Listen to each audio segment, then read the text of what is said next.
유념을 해주시고요. 지금 그리고 또 한 가지 오늘 여러분이 잘 기억에 두고 가시면 좋을 것이 중립금리라는 개념입니다. 요즘 중립금리라는 개념이 굉장히 많이 나옵니다. 이게 외신이나 뭐 이런 그 외국의 정치를 중립금리가 뭐냐 하면은 얘네들 이거는 눈에는 안 보이지만 이런 금리입니다.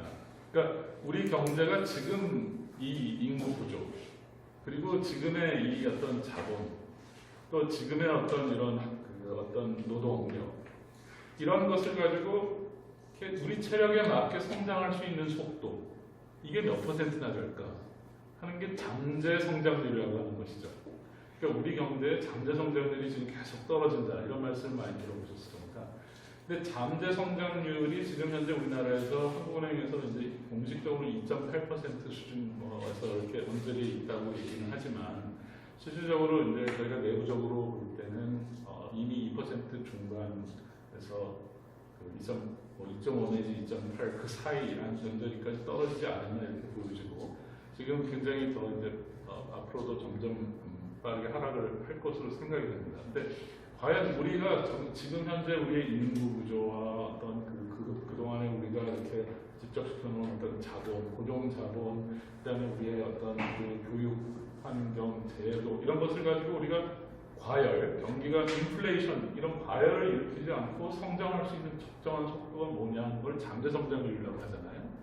그거에 해당하는 개념이 바로 중립금리입니다. 그러니까 우리가 잠재 성장률로 성장을 할 때, 무리 안 하고 우리 체력에 맞는 성장을 할 때, 이 우리의 저축과 투자를 일치시켜주는 그거에 부합하는 균형금리. 그럼 우리 체력에 맞는 금리죠. 그야말로 우리 체력에 맞는 성장률에 부합하는 자연금리. 이것을 이제 이것을 이제 우리가 중립금리라고 하는데, 정확하게 얘기하면 이게 GDP 잠재 성장률이 실질 성장률 기준이기 때문에요. 올해 한국은행이 지금 우리 한국은행이 올해 성장률 전망을 지금 현재 2.5%로 지난주에 내렸습니다. 이 2.5%는 뭐냐면요, 실질 성장률입니다. 그러니까 물가를 제외한 물가는 빼고 실질적으로 부가가치가 얼마나 늘어나고 있느냐는 게 이제 실질 성장률이죠. 이 실질 성장률 기준으로 우리가 2.5% 성장한다고 했을 때 이것이 잠재 성장률 수준에 약간 이제 미흡하다고 이제 현재 우리가 보고 있는데 잠재 성장률이 2.6, 2.7 뭐 이런 거라는군요. 그렇다면은 그와 마찬가지로 이 잠재 성장률 수준에 맞는 우리 체력에 맞는 실질 금리, 그러니까 실질 금리 기준입니다. 그것이 실질 중립금리입니다. 그러니까 인플레이션을 뺀 실질 금리. 그래서 그럼 우리나라에서 실질 중립금리가 몇 퍼센트냐? 이것이 이제 통화정책을 결정할 때 제일 중요한 기준입니다. 왜냐하면 모든 것이 실질 중립금리가 이 기준입니다. 그래서 실질 금리를 이 실질 중립금리보다 높게 가져가면 통화정책이 긴축적이라고 얘기하고요. 실질 중립금리보다 낮게 가져가면 통화정책이 완화적이라고 얘기를 합니다. 그래서 통화정책이 중립적이냐, 긴축적이냐, 완화적이냐를 결정하는 기준, 이것이 실질 중립입니다. 그렇기 때문에 저도 4년 동안 통화정책을 했습니다만 저희가 너무 고민을 많이 하고 가장 알아내고 싶은 것이 우리나라의 실질 중립금리가 지금 몇 퍼센트 정도일까. 그래야 그 기준에 맞춰서 그러면은 그거보다 더 낮게 가져가야 경기를 부양하는 것이고 그거보다 높게 가져가야 또 경기를 이렇게 쿨 다운할 수 있는 거거든요. 그 미국에서도 지금 제일 논란이 되고 있는 게 그러면은 미국의 지금 현재 실질 중립금리는 몇 퍼센트냐. 이것이 이제 굉장히 논란이 되고 있는 겁니다. 그래서 그 부분에 대해서 좀 더 말씀드리겠습니다. 그래서 실질 중립금리라는 것은 좀 까다롭게 얘기를 하면 인플레이션 안목을 추가적으로 유발하지 않으면서 실제 GDP를 잠재 GDP 수준으로 수준은 실질 균형금리라고 얘기를 하고요. 실질 금리는 여러분이 받으시는 명목금리에서 인플레이션. 예를 들어서 은행에서 이자를 3% 받으셨는데 물가가 2% 올랐다 그러면 실질 금리 기준으로 1%밖에 못 받으시는 거거든요. 이런 실질 금리를 기준으로 우리가 실질 금리를 찾아야 됩니다. 그래서 실질 금리가 이 중앙은행이 통화 경제가 너무 안 좋아서 중앙은행이 경기를 부양하고 싶을 때는 이 실질 중립금리보다 우리 경제의 실질 금리를 더 낮게 가져가야 정말 통화 정책이 완화적으로 효과를 발휘할 수가 있는 것이죠. 그래서 그 부분에 대해서 이제 말씀을 드리도록 하겠습니다. 근데 재밌는 것은 실질 중립금리가 변하고 있다는 겁니다. 그러니까 잠재 성장률이 한 나라의 잠재 성장률이 변화됐어요. 우리가 예전에 잠재 성장률을 5%, 6% 이렇게 봤어. 굉장히 높을 때가 있었거든요. 경제가 5%, 6%씩 성장해도 그게 큰 부작용이 안 나타났습니다.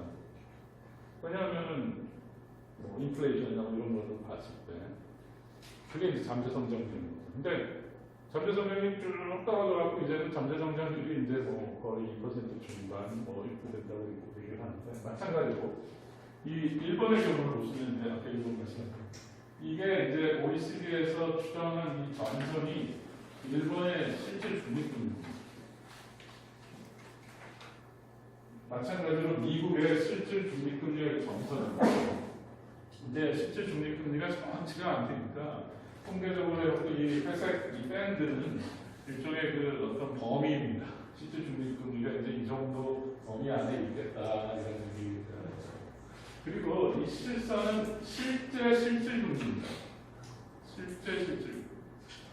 이게 무슨 얘기냐면 일본 같은 경우는 1990년대 후반부터 거의 실제 중립금리가 마이너스로 떨어졌습니다. 마이너스 수준에 쭉 떨어져 있었던 것이죠. 인구도 감소하고 투자도 안 되고 그래서 실질 중립금리가 굉장히 떨어져 마이너스 실질 중립금리는 실질 금리이기 때문에 마이너스로 할 수 있습니다. 마이너스로 갔는데 일본의 실제 금리는 중앙은행이 돈을 많이 풀고 금리도 0까지 내리고 있는 중에도 실질 금리는 항상 실질 중립금리보다 높았습니다. 일본이 지난 20년 동안. 왜 그랬냐? 금리는 명목금리 0까지 내렸는데 디플레이션, 사람들이 물가가 떨어질 거라고 생각합니다.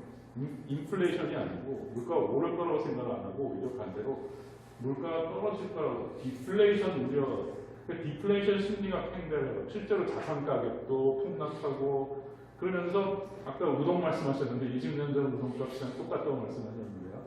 디플레이션이 쭉 있습니다. 그러면 무슨 얘기냐면 명목금리에서 인플레이션을 빼준 게 실질금리인데 명목금리가 0이라도 디플레이션이 3%다. 그럼 오히려 인플레가 아니라 디플레다. 그러면은 0에서 3%를 빼주면 0 마이너스 3 이렇게 돼가지고 실질금리는 3%입니다. 그러니까 무슨 얘기냐면 디플레이션이 있으면 실질금리는 명목금리보다 훨씬 높아지게 되는 거죠.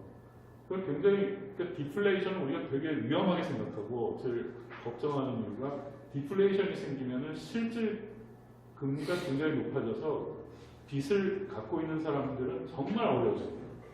실제로 기업이 예를 들어서 이런 의자나 이런 걸 생산하는 기업이 있는데 옛날에는 이걸 100개 생산해가지고 은행빚을 갚을 수가 있었는데 이 의자 값이 쭉 떨어지기 시작하면 200개 생산해야 이제 갚을 수 있는 거죠. 그러니까 디플레이션은 빚을 갖고 있는 사람들한테 무지무지하게 위험한 겁니다. 마찬가지로 이 금리를 명목금리를 0으로 내렸지만은 디플레 때문에 실질 금리가 실제로는 2%안 마이너스로 내려가고 일본의 경우는 쭉 위에서 놓은 겁니다. 그래서 돈을 풀었는데도 실질 중립금리보다 실질 금리가 높았으니까 통화 정책이 전혀 완화적인 경기를 부양하는 역할을 못한 거죠. 반면에 미국은 실질 중립금리가 금융위기 이후에 마이너스를 떨어졌을 때 이 금리를 0으로 내려놓은 다음에 그 다음에 양적 완화를 통해가지고 아까 말씀드렸다시피 중앙은행이 자산을 무지하게 올려놔서 돈을 찍어서 국채를 사고 이렇게 해서 매입을 해서 인플레 심리를 쭉 유지한 거죠. 그래가지고 실제 인플레이션이 디플레이션으로 안 가게 막는 겁니다. 그래서 실제 금리를 중립금리보다 낮게 떨어뜨렸고 그래서 상당히 통화 정책을 더 원래 목적대로 경제를 부양시키는 역할을 할 수가 있었던 것이고 유럽도 마찬가지입니다. 그러니까 유럽이나 영국이나 다 영국 같은 경우도 양적 완화를 통해 가지고 실질 금리를 밑으로 마이너스 수준으로 내렸고 이 중립금리 수준 적어도 중립금리보다 더 밑에거나 이 수준까지 내린 거죠. 근데 일본 같은 경우는 통화 정책이 실패했다 이렇게 많은 사람들이 비판하는 이유가 여기에 있습니다. 그래서 이 양적 완화라는 것은 결국 명목금리를 거의 0%까지 내리고 나서 인플레이션 기대 심리를 계속 유지하면서 실질 금리를 더 낮게 내려서 이게 중립금리, 적어도 중립금리나 중립금리 밑에 수준으로 통화정책을 부양적으로 가져가야 경기에 통화정책 효과가 나타난다는 것이죠. 근데 이것이 실질적으로 굉장히 힘든 일입니다. 왜냐하면 금리 통화정책을 그런 식으로 또 가져가다 보면 이게 예상치 못한 쪽에서 부작용이 생기거든요. 예를 들면 우리나라 같은 경우는 가계부채가 늘어난다든지 뭐 이런 금융 안정 쪽에서 문제가 생기겠는데 그거에 대해서 조금 이따 다시 말씀드리도록 하겠습니다. 근데 어쨌든 양적 완화를 그러면 양적 완화는 어떻게 경제에 영향을 미치느냐? 물론 첫 번째는 이제 돈을 푸니까 단기 금리는 0에 걸려있지만 중장기 시장 금리는 아직 0보다 높은 상황이니까 그런 중기나 장기 시장 금리를 하락시켜서 소비나 투자를 증가시키고 또 대출 경로는 은행으로부터 주로 채권을 사거든요. 중앙은행이. 은행으로부터 채권을 살 때 은행은 그 돈으로 뭘 하겠습니까? 대출해줘야죠. 그러니까 이제 은행에 대출이 들어가면서 소비나 투자가 증가하고 또 중앙은행이 직접 주식이나 채권을 사기 때문에 이게 이제 자산 가격을 어느 정도 지지해주는 효과가 있습니다. 그래서 이것을 통해서 이제 구애 효과를 통해서 소비가 증가하고 아무래도 뭐 부동산이라든지 이런 그 자산 가격이 유지가 되면 또 담보로 뭘 대출을 받을 수 있기 때문에 담보 가치가 상승하면서 이제 기업의 자금 조달 비용이 하락해서 투자가 증가하는 거고요. 또 이 소비형 개방정책 같은 경우는 돈을 풀면 그 나라의 통화 가치가 떨어지기 때문에 그래서 이 수출이 늘어나는 이런 효과를 통해서 경제를 부양합니다. 그리고 아까 말씀드린 대로 디플레 심리를 차단시켜가지고 실질 금리를 하락시켜서 소비나 투자를 증가시키는 경로로 작동을 하게 됩니다. 그래서 이런 여러 가지 긍정적 효과가 있는 반면에 부정적 효과도 있습니다. 양적 완화를 너무 오래 하다 보면 인플레 압력으로 이게 나타날 수도 있는 것이고요. 아직은 이게 나타나고 있지 않습니다. 또 이게 돈을 많이 풀다 보면 사람들이 위험을 자꾸 이렇게 위험한 투자를 많이 합니다. 그러니까 위험 자산을 선호한다고 위험 선호 심리가 증대된다고 얘기합니다. 그래서 뭐 버블이 주식시장이나 부동산 시장에 버블이 형성됐다가 꺼질 수도 있고 금융위기가 오기도 하고 또 중앙은행 자체의 신뢰성이 굉장히 하락하게 되고 중앙은행 자체가 위험한 자산을 많이 갖게 됩니다. 그러니까 중앙은행도 어떤 그런 신용위원회에 처하게 되고요. 또 이게 양적 완화를 하는 나라는 그런 긍정적인 효과를 많이 본다 하더라도 이게 주변국한테 또 굉장히 안 좋은 영향을 미칠 수 있습니다. 그래서 예를 들어 일본이 양적 완화를 많이 하면 우리나라하고 일본이 만약 경쟁 관계에 있다 그러면 엔화가 상당히 약세로 가기 때문에 우리 같은 경우는 굉장히 상대적으로